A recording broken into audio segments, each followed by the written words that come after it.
The overhead lights of the warehouse buzzed and stuttered above me as I stood there, 16 hours into a shift that was supposed to have ended 8 hours earlier. My hands shook, and it wasn't fear making them do it. It was pure fatigue mixed with a fury building steadily in my chest. I said, "Get back on that floor, Lockwood." Braxton Sheffield's voice carried across the loading dock. His face flushed with the particular shade of anger that belongs to people who've never once heard the word no. "I don't care if you've been here since 4 this morning. We have a deadline." I checked my watch. 8:47 p.m. My eyesight had gone blurry an hour before that. The safety checklist in front of me swam, letters doubling and tripling until they made no sense. "Braxton, I physically cannot continue. This violates every labor law and safety protocol we have. I'm a danger to myself and everyone on this floor right now." He barked out a laugh, sharp and mean. "Safety protocols?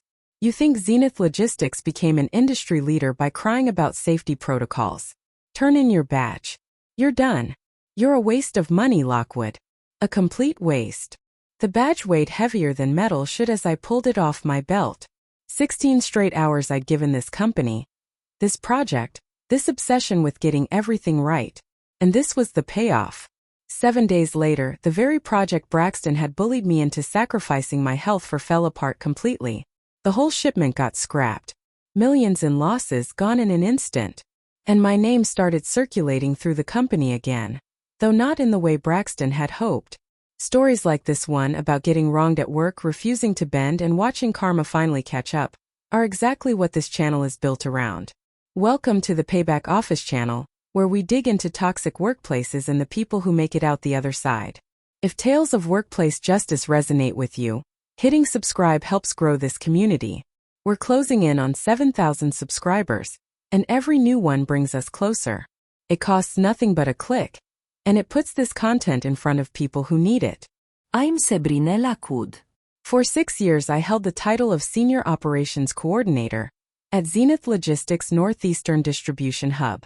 I was raised by a mother who cleaned office buildings at night, and a father who spent his life behind the wheel of a long-haul truck.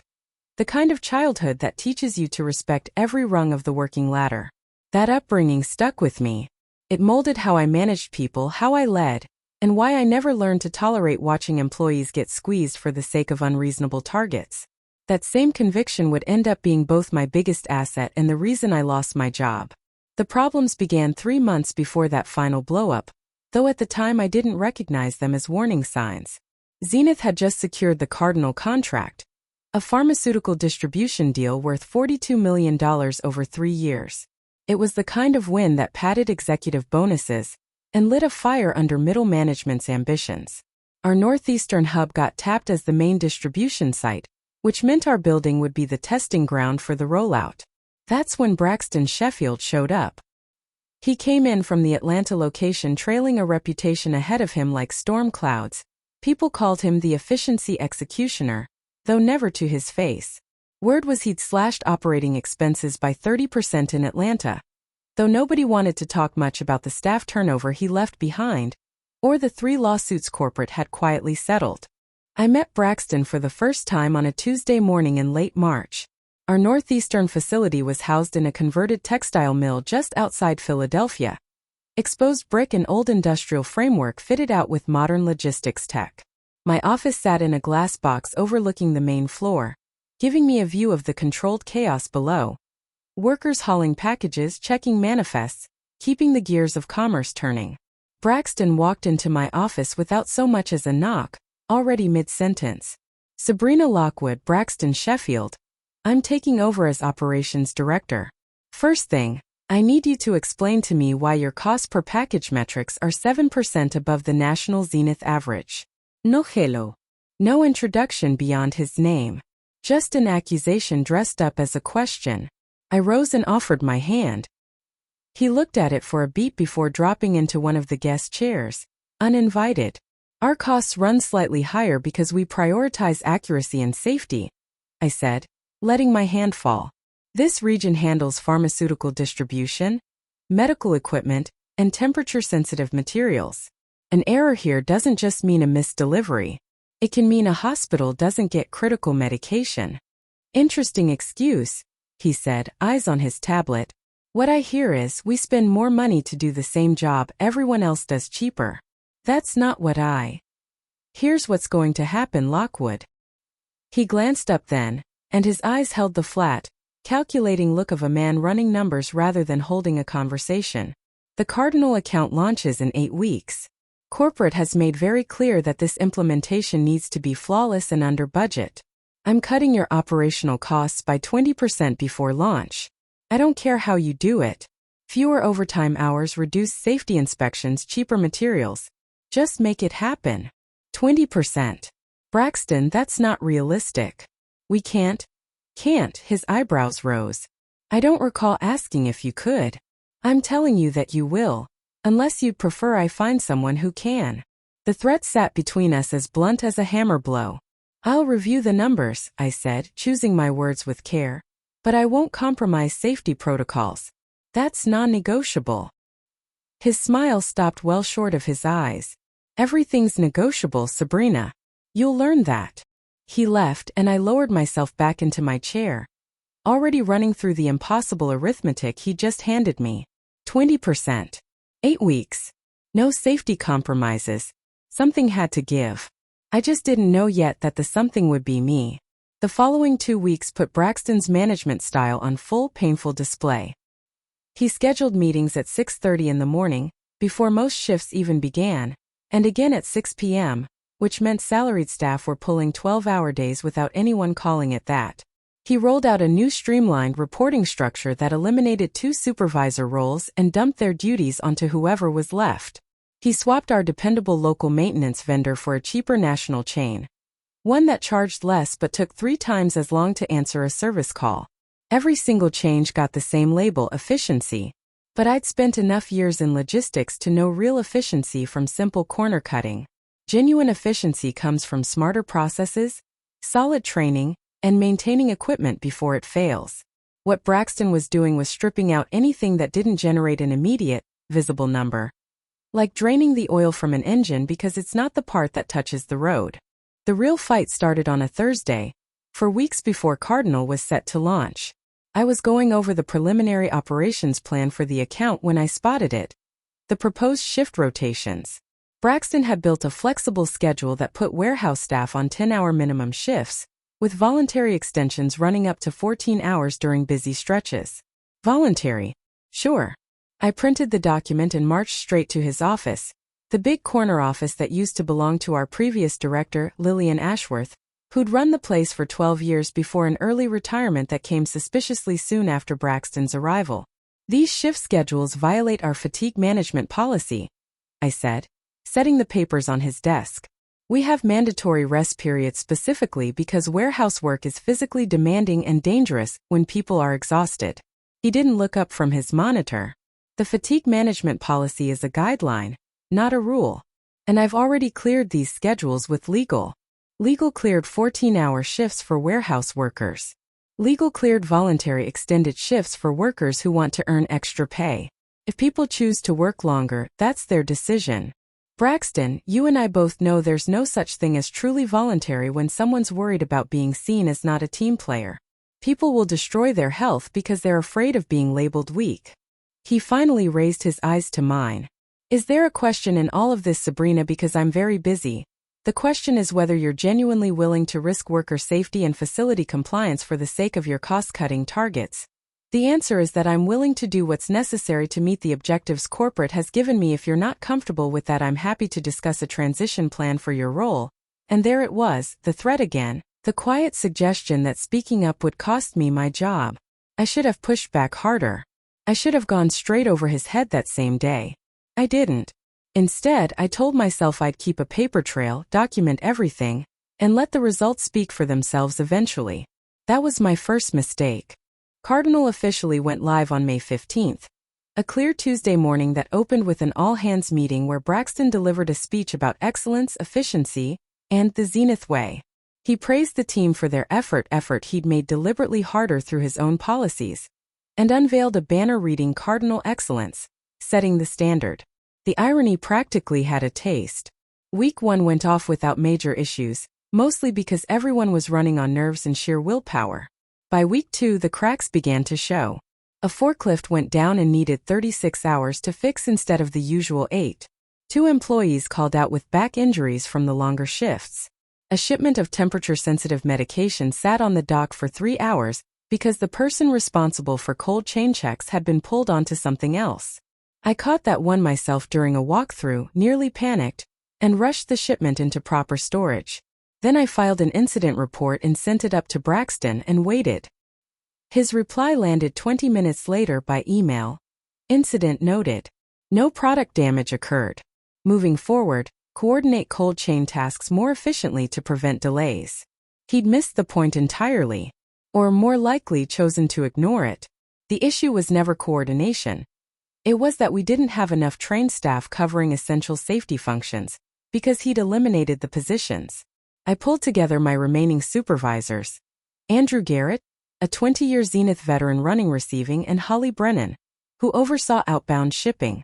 It's getting dangerous out there, Andrew said, rubbing at his tired face. I've got workers who have been here since 5 a.m. asking me if they're allowed to go home at 6 p.m. after their shifts end. They're scared to leave because Braxton keeps talking about commitment to excellence and who's willing to go the extra mile. Holly nodded along. I've got the same issue and the quality checks are suffering. When people are exhausted, they make mistakes. We've had 3 missed ships this week. 3. We usually average 3 per month. Document everything, I told them. Every incident, every near miss, every safety concern. Date, time, witnesses. If this goes south, we need records showing we raised alarms. You think it's going to go that bad? Holly asked. I pictured Braxton's flat, unbothered eyes, his contempt for anything resembling a safety concern, his fixation on metrics that looked great in a slideshow and meant absolutely nothing on the actual warehouse floor. Yeah, I said. I think it's going to go that bad. I was wrong. It got worse than that. Things came to a head on June 7th, 3 weeks into Cardinal's operation. I'd shown up at 4 a.m. because a major pharmaceutical shipment was due at 5, needing immediate processing and distribution out to 17 hospitals across the region. Exactly the kind of high-stakes, time-sensitive job Zenith had been brought on to handle without a hitch. The shipment arrived right on time. Processing did not. Our automated sorting system, the one Braxton had switched to a cheaper maintenance plan, started glitching around 6:30 a.m. Packages got misrouted, labels printed wrong, and the entire operation slowed to a near standstill. I called the maintenance company immediately. They told me someone could be there by end of day. This is a pharmaceutical shipment for hospitals, I said, keeping my tone even. End of business day means patients don't get medication. We need someone now. Ma'am, all our technicians are assigned. You're in the queue. We'll get there as soon as possible. I hung up and dialed our old vendor, the local company that actually understood urgency in this line of work. They could send someone in 90 minutes, but since we'd canceled the contract, it would cost triple the normal emergency rate. I didn't think twice. I approved it. Then I went to track down Braxton to fill him in on the decision and the price tag. He was in his office on a video call with corporate laughing at something. I waited until he wrapped up. When he stepped out, I laid out the situation clearly and quickly. His face cycled through several colors before landing on an aggressive red. You approved what? Emergency maintenance at premium rates. The alternative was delaying a critical pharmaceutical shipment by 12 hours minimum. The alternative was waiting for our contracted provider and eating the delay cost, which would have been less than what you just spent. Braxton, this shipment includes time-sensitive medications for 17 hospitals. The delay costs would be our reputation and possibly our contract. I made the call that protected the client and the business. You made a call that wasn't yours to make. He stepped in closer, his voice climbing. I'm the operations director. Expenditures above standard rates require my approval. You just blew our monthly maintenance budget on one service call. Would you rather I let the shipment fail?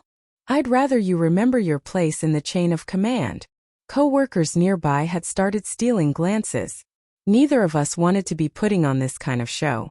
This conversation should happen in private, I said, quieter now.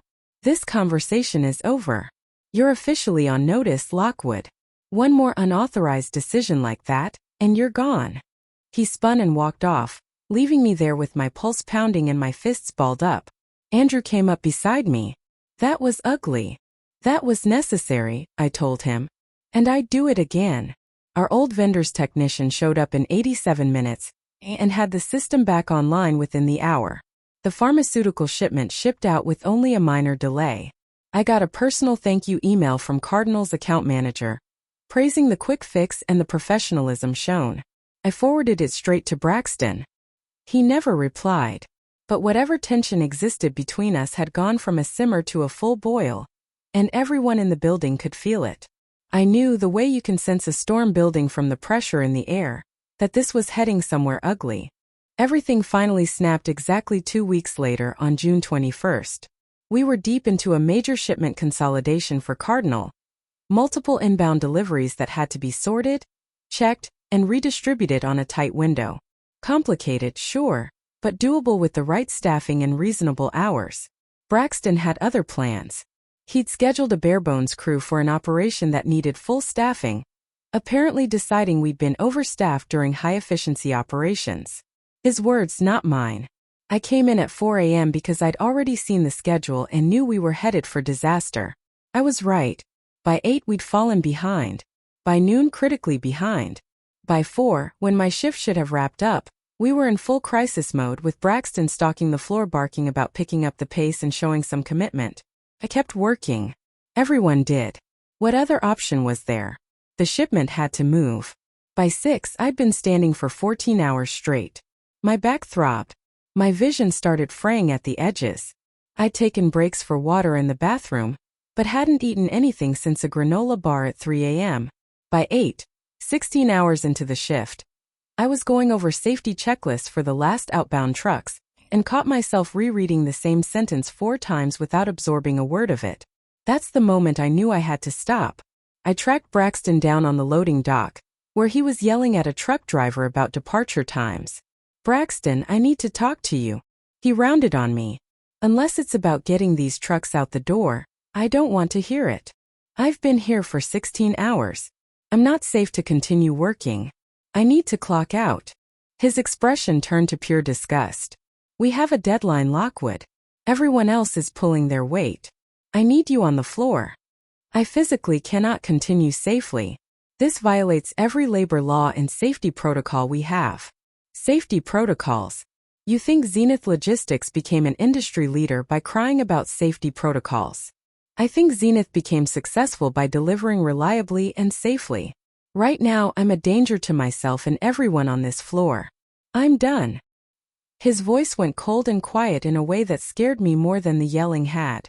"If you walk off this floor right now, you're done at Zenith, period. Are you seriously threatening to fire me for refusing to work in a legal shift length? I'm telling you that if you're not committed to this team's success, there's no place for you here. Turn in your badge. You're a waste of money, Lockwood. A complete waste." The security office at 8:47 p.m. felt almost unreal. The overhead lights seemed too harsh, the quiet too thick. I handed my badge over to Timothy, the night guard, a soft-spoken man who'd always been kind to me across my 6 years there. "Miss Lockwood." He looked confused.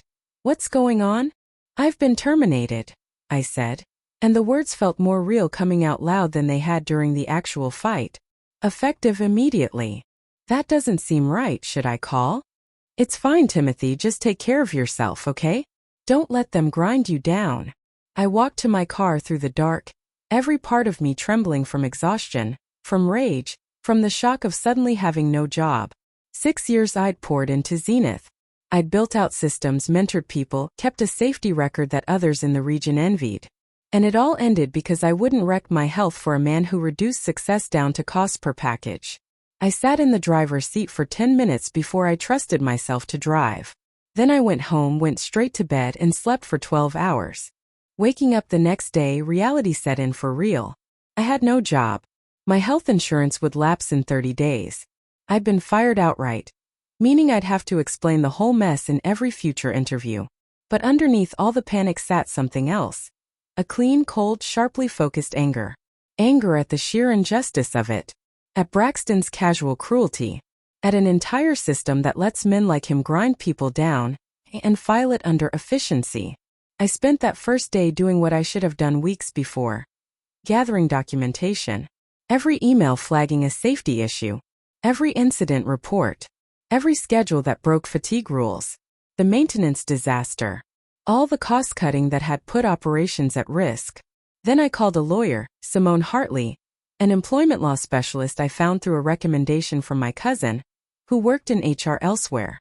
"Walk me through the termination," Simone said once I'd given her the basics. I laid out the whole June 21st shift, the 16 hours, the safety concerns I'd raised, Braxton's ultimatum, the firing. "And you have documentation of your hours?" "I have my time card login records. They're digital." "Good. And the safety concerns you raised about the extended shifts?" "Email records, incident reports, meeting notes." She went quiet for a second. "Sabrina, what you're describing is potentially a wrongful termination case with additional labor law violations. The challenge is that Zenith will have corporate lawyers in deep pockets. These cases can be expensive and lengthy." "I don't care about expensive or lengthy. I care about making sure what happened to me doesn't happen to everyone else still working there." "Then let's build your case." Over the next 3 days, Simone and I organized documentation, drafted timelines, and put together a formal complaint headed for both Zenith's corporate office and the Department of Labor. 4 days after I'd been let go, June 25th, Holly Brennan called. "Sabrina, everything's falling apart." "Holly, what's happening?" "After you left, Braxton brought in someone from the Atlanta facility to replace you. A guy named Russell Montgomery, who's basically Braxton's clone. They've doubled down on the cost-cutting and it's chaos. We've had 2 more equipment failures, for workers called out with injuries, and yesterday we had a near miss where a forklift almost hit someone because the operator had been working for 12 hours straight and didn't see him." "Has anyone filed incident reports?" "Russell's been rejecting them. Says we're over-reporting minor issues, and it's affecting our performance metrics." My grip tightened on the phone. "Holly, you need to document everything. Personal records not in the company system. Dates, times, witnesses. If anyone gets seriously hurt, those records could save lives." "I'm trying, but Sabrina, I don't know how much longer I can stay here. It's not the company I signed up for anymore. Do what you need to do to protect yourself. And Holly, if you need a reference or want to talk about what I'm doing legally, call me anytime." After we hung up, I sat with the phone in my lap, that cold anger burning even brighter. This was always how it went with men like Braxton. They never stopped at one casualty. They circled, kept striking, kept destroying until somebody finally forced them to stop. I decided I'd be that somebody. Over the following week, Simone and I locked down the paperwork and filed the formal complaints. The wrongful termination suit against Zenith went in on July 2nd. The Department of Labor complaint followed 2 days after. I also did some digging of my own, reaching out to every industry contact I had, quietly asking whether anyone had run into trouble with Braxton Sheffield at his earlier stops. What I turned up was both eye-opening and infuriating. Atlanta wasn't his first mess, just the most recent one corporate had swept under the rug. Before Atlanta, he'd worked at a facility in Memphis, where 3 workers ended up hospitalized from exhaustion-related injuries on his watch. Before Memphis, Phoenix, where a wrongful termination case had been quietly resolved out of court. Braxton Sheffield had left a string of broken employees and buried lawsuits behind him across the country, and Zenith kept moving him up because his quarterly numbers looked impressive in a boardroom slide. I compiled every scrap of it, every detail, every connection, every recurring pattern, and waited. The call I'd been waiting for came on July 11th, exactly 3 weeks after I'd been terminated. It was Andrew, and his voice was unsteady. "Sabrina, Cardinal pulled the contract." My heart seized. "What?" "They canceled the entire contract, all $42 million over 3 years gone." "What happened?" Andrew took an unsteady breath. "Yesterday we had a major shipment of cancer medications, time-sensitive, temperature-controlled, going to pediatric oncology units across the region. The shipment sat on our dock for 6 hours in 90-degree heat because we had a refrigeration unit failure and couldn't get maintenance here fast enough. By the time it was discovered, the entire shipment was compromised. Unusable. Had to be destroyed." My stomach dropped. "Were any patients affected?" "No, thank God. The hospitals had enough supply to cover the gap. But Cardinal did an immediate audit of our facility and found dozens of safety violations, incomplete documentation, and evidence of systematic corner cutting. They terminated the contract this morning, effective immediately. Where's Braxton? In his office with corporate on the phone. There's talk of him being suspended pending investigation. Russell's already been reassigned. The whole thing is imploding, Sabrina. After the call ended, I sat with what I just learned. $42 million wiped out, because a man who once called me a waste of money couldn't be bothered to maintain the most basic of safety standards. And the worst part was I'd warned him. I'd told him precisely what would happen if he kept cutting corners, and I'd put every word of it in writing. My phone rang again, Simone this time. Sabrina, I just got a call from Zenith's corporate counsel. They want to meet. That meeting happened at Zenith's corporate headquarters in Manhattan, 3 days after Cardinal walked away from the deal. Simone had prepped me thoroughly on what to expect, what to say, and what never to agree to without her sign-off. We sat in a conference room on the 32nd floor. The Manhattan skyline stretched out behind glass, leather seats around a table probably worth more than my old salary. Across from us, Howard Brenner, Zenith's general counsel, Diane Kwan, VP of Operations, and an older woman who introduced herself as Margaret Ashford, Chief Operating Officer. Margaret spoke first. Miss Lockwood, thank you for coming. I understand you filed both a wrongful termination lawsuit and a Department of Labor complaint against Zenith Logistics. That's correct, I said, keeping my tone level. I've spent the past 72 hours reviewing the situation at our Philadelphia facility, including the circumstances of your termination. I've also reviewed the documentation you provided in your filings. She paused. I want to be direct with you. What happened at that facility represents a systemic failure of oversight and management that is unacceptable. The loss of the Cardinal contract is just the beginning of the consequences we're facing. Howard leaned in. Miss Lockwood, we're prepared to offer a settlement that includes full reinstatement to your position, back pay for all lost wages, a formal apology, and a guarantee that Braxton Sheffield will no longer be employed by Zenith in any capacity. I looked at Simone, and she gave me the smallest nod. This decision was mine. What about everyone else? I asked. Diane blinked. I'm sorry. What about the workers who were injured under Braxton's policies? What about the supervisors who raised concerns and were ignored? What about the systemic issues that allowed someone like Braxton to operate unchecked across multiple facilities for years? The three executives traded looks. We're conducting a comprehensive review of our operational oversight processes, Margaret said, choosing her words carefully. But our offer today is specific to your situation and your complaints. Then my answer is no. Howard's eyes went wide. Miss Lockwood, I don't think you understand. We're offering you everything your lawsuit asked for. Plus a confidentiality agreement that prevents me from talking about any of this, correct? Silence answered me. You want to make this go away quietly, I continued. Give me money, get me to sign an NDA, and continue operating the same way that enabled Braxton in the first place. The answer is no. Sabrina, Simone said quietly, can we take a moment? We stepped into the hallway. Simone's expression was serious. That was a very generous offer.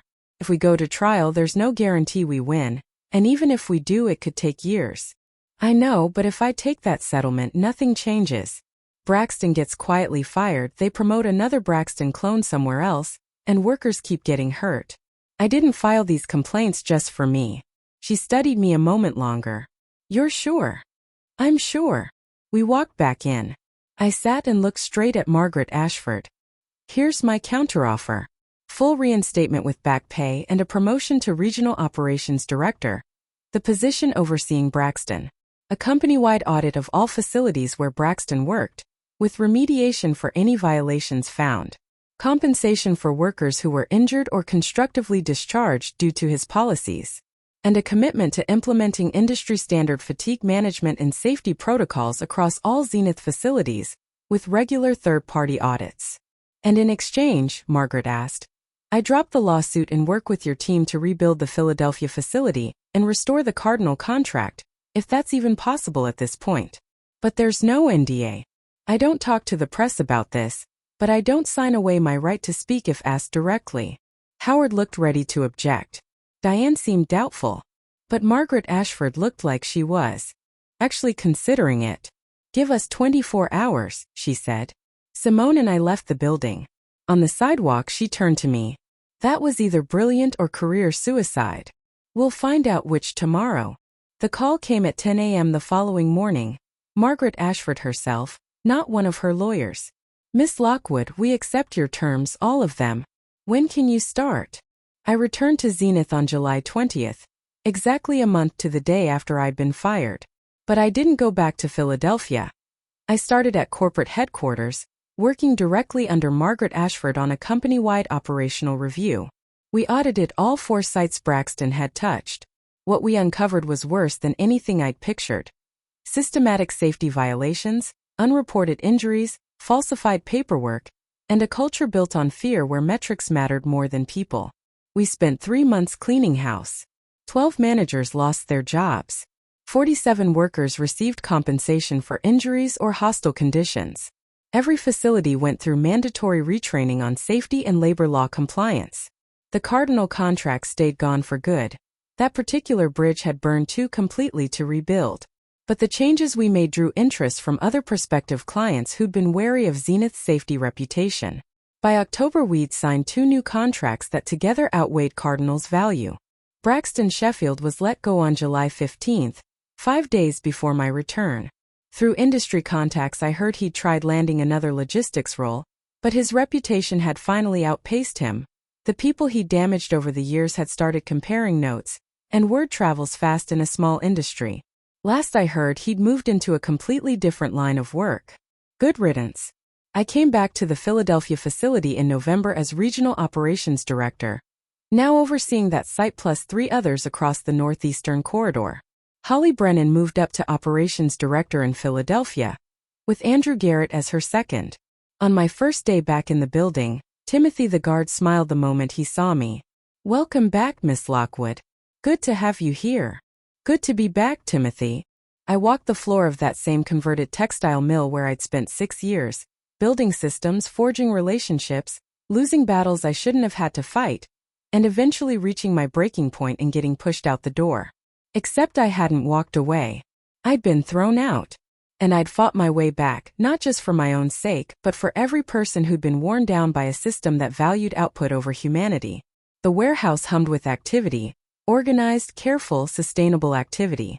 People moved with purpose instead of panic. Equipment ran smoothly again now that real maintenance contracts were back in place. Shift schedules respected human limits instead of pretending people were machines. It wasn't flawless, no workplace ever is, but it was demonstrably, measurably better. That evening, leaving after a reasonable shift, I drove home feeling something I hadn't felt in months: satisfaction. Not the satisfaction of revenge, though Braxton's fall from grace did carry a certain sweetness, but the satisfaction of knowing that standing your ground can actually work, that refusing to be broken can genuinely lead to change, that the system can bend toward justice, you just have to be willing to push it there yourself. The real work started once the dramatic confrontations were behind us. Rebuilding trust in a facility that had been through months of Braxton's leadership took more than new policies and new faces at the top. It needed steady, visible evidence that things had actually changed. I began with something simple: listening. In my first month as regional director, I sat down one-on-one with every supervisor and team lead at the Philadelphia site. 37 conversations spread across 4 weeks. I asked the same set of questions every time. What's working? What's not? What do you need to do your job better? What would you change if you had the authority? The responses were eye-opening. From Jackson Hayes, our night shift supervisor: we need better lighting in the northwest section. Half the overhead fixtures have been out for weeks, and people are working in shadows. It's dangerous, but we kept getting told maintenance was budgeted for next quarter. From Alicia Tours, who ran our medical supply logistics: the inventory software crashes every time we try to run a full audit. We've been doing manual counts for 2 months, which triples our workload. It kept saying it was user error, but it's clearly a system problem. From Kevin Ortiz, our equipment maintenance coordinator: we need to bring back our monthly equipment reviews. Braxton eliminated them to reduce downtime.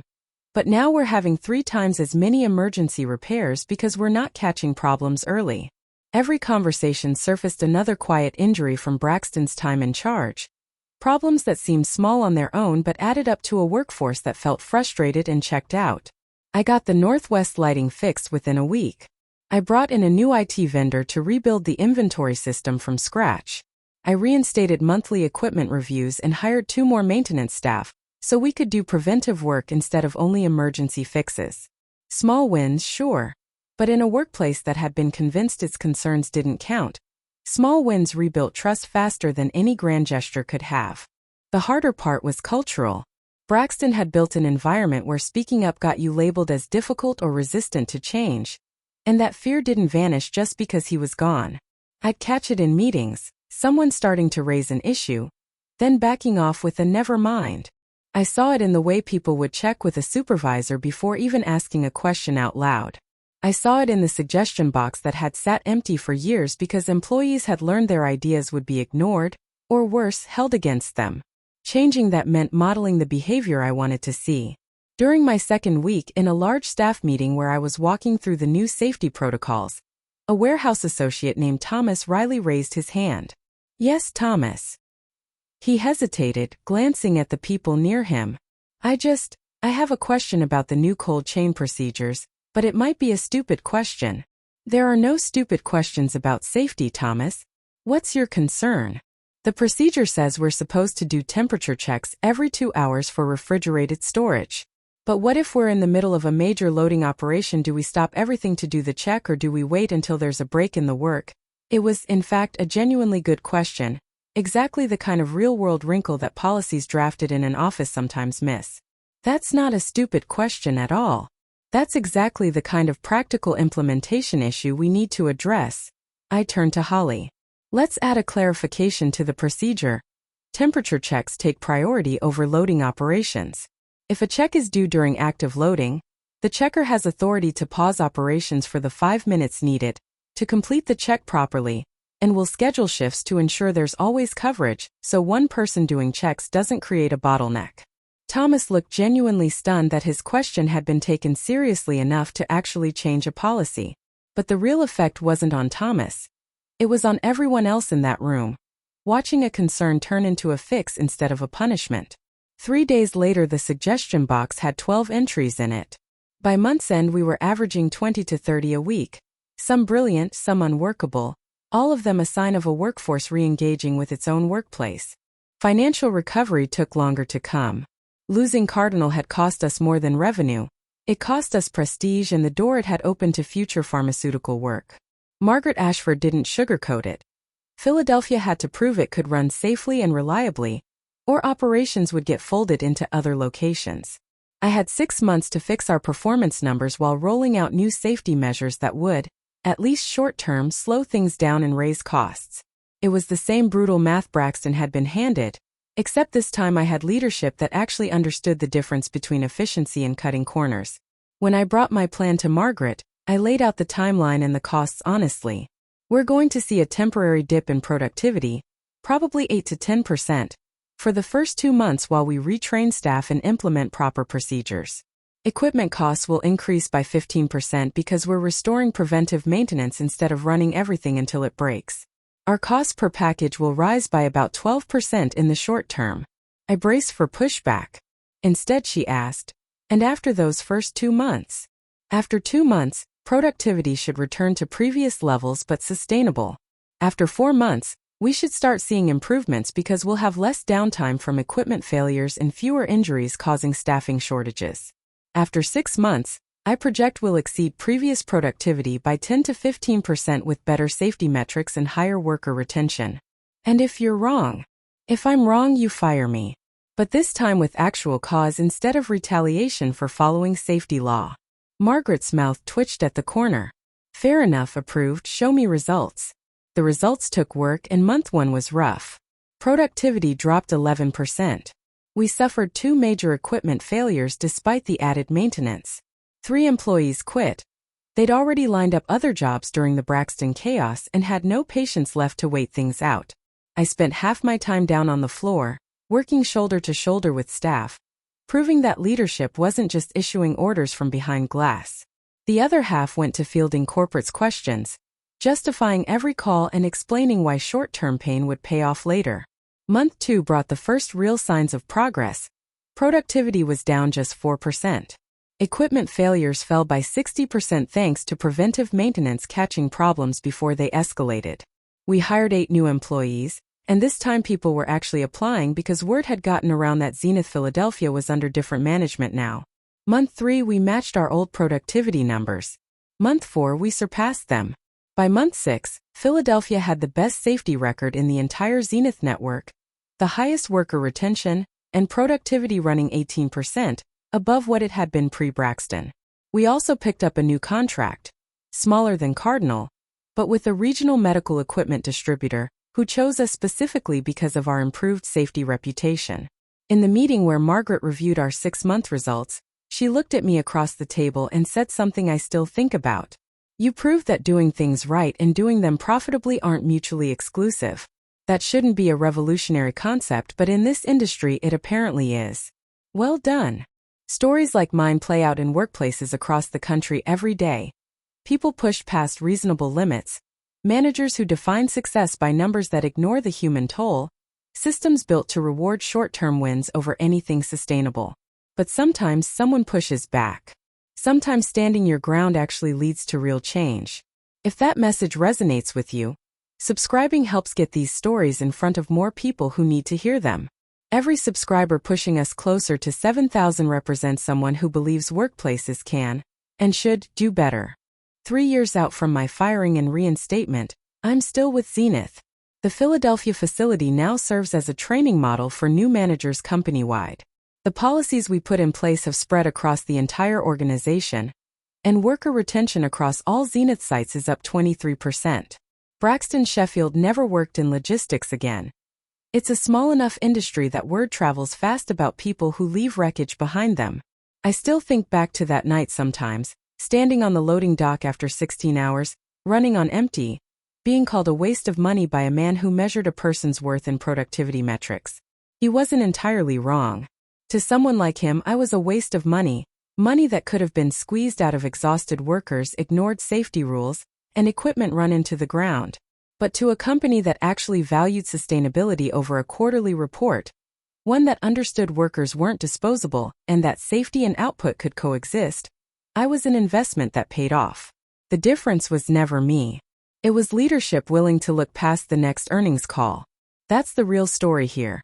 Not my personal win, but proof that better leadership produces better results. That workers aren't obstacles standing in the way of efficiency. They are efficiency. That framing safety and profitability as opposing forces is a false choice invented by people who don't understand how operations actually work. I still drive past that old textile mill every day, the red brick, the updated signage, the lot full of workers' cars, and every time, I remember exactly what it cost to fight for what that building stands for now. A workplace that values its people, runs sustainably, and proves you don't need to break workers to succeed. Some fights are worth having even if you risk losing everything. Especially then. Because sometimes the system really does bend toward justice. You just have to be willing to push.